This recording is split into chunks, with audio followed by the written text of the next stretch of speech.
पूजा भी 3 प्रकार की होती है। एक होती है नित्य पूजा, एक होती है नैमित्तिक पूजा, एक होती है काम्य पूजा।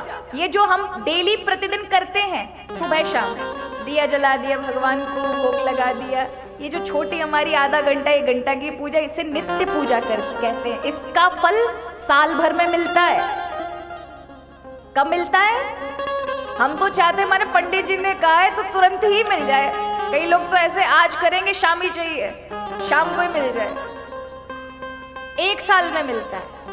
नैमित्तिक माने जो आप माताएं और भाई लोग करते हैं, सोमवार कर लिया, प्रदोष कर लिया, कोई महीने में 6 महीने में एक आध व्रत कर लिया, ये नैमित्तिक व्रत। और एक होता है काम्य व्रत, काम्य पूजा। ये किसी विशेष लक्ष्य को लेकर की गई पूजा होती है, जिसका परिणाम तुरंत मिलता है। कब मिलता है? तुरंत की तुरंत। यदि ये शिव महापुराण किसी लक्ष्य को लेकर हो रहा है तो 7वें दिन विश्राम होते ही आपका कार्य बनना आरंभ हो जाएगा और 1 महीने से पहले पहले आपका कार्य बन जाएगा। इसलिए लोग भागवत कथा कराते हैं, इसलिए लोग बड़े बड़े यज्ञ कराते हैं, इसलिए बड़ी बड़ी पूजाएं होती हैं। वो काम में होती है तुरंत, लेकिन काम में पूजा ज्यादा नहीं होनी चाहिए कि साल में हमारा बार बार काम में पूजा। ऐसा करना देवताओं को परेशान करना होता है। किसी विशेष आपको इच्छा है विशेष कार्य के लिए, तो साल में 1 आध बार कर ली महाराज काम्य पूजा। ये काम्य पूजा तुरंत प्रभावशाली होती है, तुरंत देने वाली होती है। तो यहाँ हमारे शास्त्र पुराणों में ये सब चीजें भरी हैं महाराज।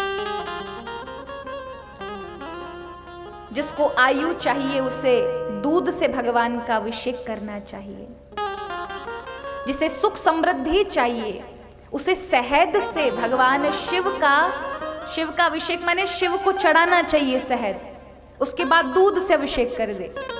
जीवन में बहुत ज्यादा अमंगल हो रहे हैं, घटित हो रहे हैं, बुरे बुरे स्वप्न आ रहे हैं, ऐसे व्यक्ति को गन्ने के रस से शिव का अभिषेक करना चाहिए। किसी का खान पीन छूट गया है या भूख नहीं लगती है,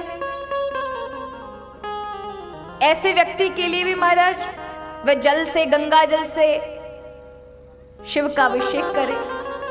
तो बहुत सारे नियम बताए महाराज, बहुत सारे। एक बात हमेशा कहूंगी, आप पूजा करते हैं,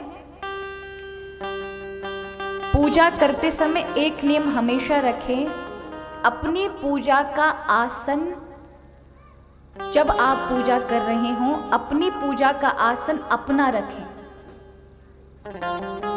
कभी भी याद, हम क्या करते हैं, पूजा तो करते हैं लेकिन आसन नहीं रखते। आसन हमारा ऐसा होता कोई भी बिछा लिया, अब किसी के भी पैर पड़ रहे हैं, वो काहे की पूजा महाराज, क्या आपने उसकी ऊर्जा प्रदान की, वो आसन को ही तो मिलती है। आप जिस पर बैठ करके भजन यजन जप इत्यादि करेंगे वो आसन ही ऊर्जावान है। नहीं तो आपके जितने भी जप तप है उसको कौन खींच ले जाएगा? पृथ्वी खींच लेगी, पृथ्वी से इंद्र ले लेता है। इंद्र ने ये वरदान प्राप्त किया है कि जो भी जप तप करेगा या कोई कर्म कांड इत्यादि करेगा और यदि मेरा नाम नहीं लेगा तो उसका सारा भाग मैं ले लूंगा, है ना। तो जब भी कर्म कांड की पूजा इत्यादि होती है तो इंद्र का जल छोड़ करके नीचे जमीन से उठा के शक्राएं नमा करके आंखों पे लगाना पड़ता है, जिससे हमें ये पूजा पाठ का सारा फल हम ही को मिले। लेकिन कभी आप इंद्र का नाम नहीं ले पाए तो ये आसन जो नीचे होता है वो आपको बचाता है कि कोई उसका भाग ले ना पाए ना। ये आसन बहुत महत्वपूर्ण है, आसन को कभी नहीं बदलना चाहिए।